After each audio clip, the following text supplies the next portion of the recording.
This is a simplified Nabe version of tomato stew made with vegetables, bacon, sausages, and cheese. There's no other way to name this dish because it's really easy. Start by slicing the bacon and vegetables.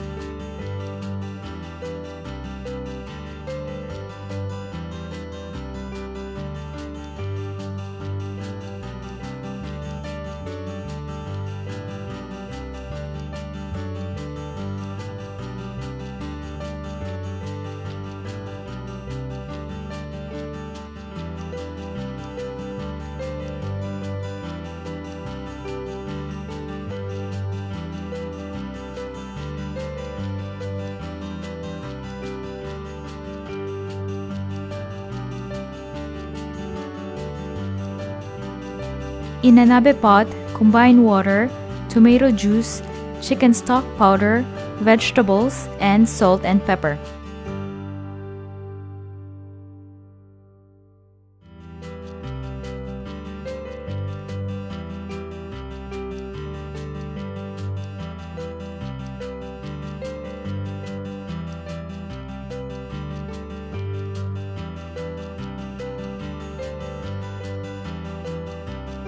Cover, then bring to a boil. Lower the heat, then simmer until vegetables are soft. Add the cabbage, bacon, and sausage. Add some olive oil and cheese, then you can serve.